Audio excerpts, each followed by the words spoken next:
Today, we're sharing some tips on how to voice your needs in a way that your spouse will hear them and understand them.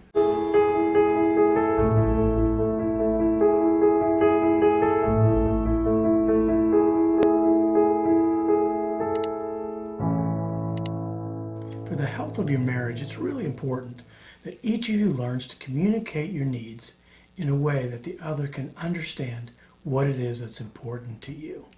We talk a lot here about selfless love, and it's true that if you want an enduring, intimate, passionate marriage, you should focus more on meeting your spouse's needs than on what they do to meet yours.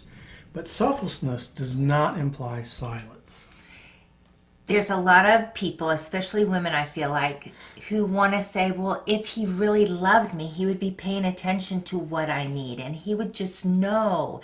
If I tell him what I want him to do or what I need, then it doesn't really count. But that's not true at all. If you really want to help your spouse love you well, you can say with honor and respect just those words. I know you want to love me well. It would mean the world to me if we could, whatever your need might be. That's right.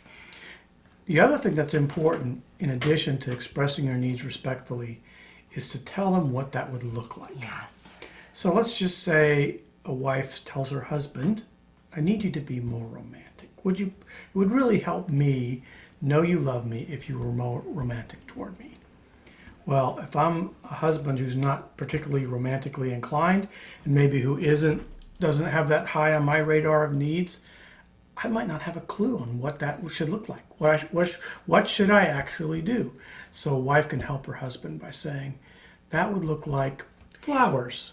Music, surprises, getting dressed up and going out. Dance with me. Theater. Those are the kinds of things, specifics that are really helpful.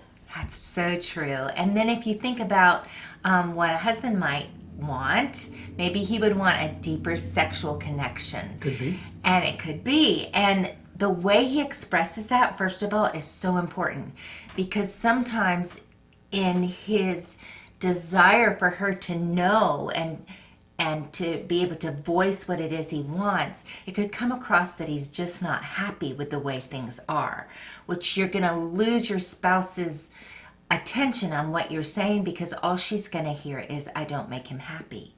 But if he can express it in a way that says, I love you so much, I just want us to experience the more of each other.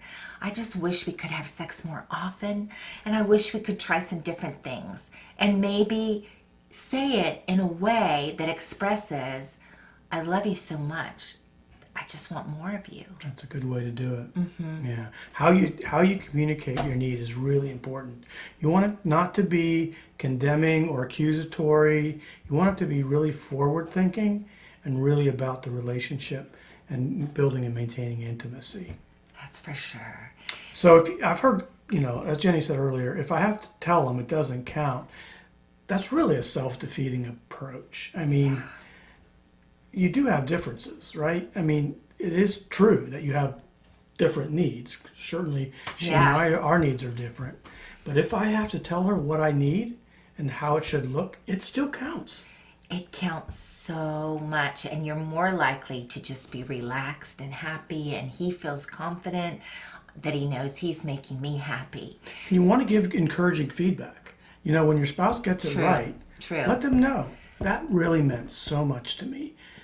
If you are good at receiving, you're going to receive more.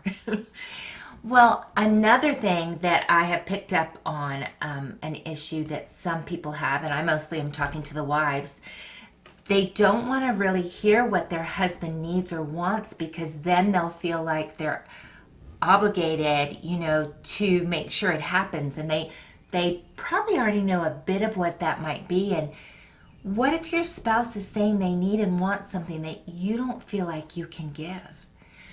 Well, what we've learned is just not asking or just not listening doesn't help the problem at all. Doesn't make the need go away. It doesn't make them not have that need. And so what love looks like is for me to listen to my spouse's desires and needs And maybe I can't meet them to the extent they're talking about. Maybe my husband just cannot take me out dancing. But maybe he could arrange for us to Dance have in the living room. dancing in the living room. Yeah.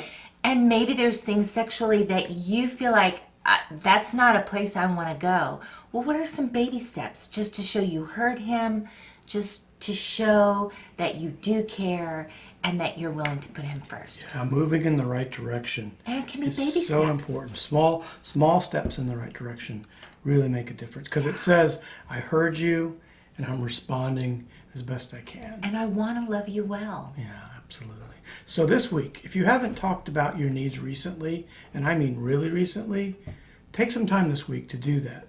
And remember, the attitude we want here is, I know you love me, and I know you want to love me well.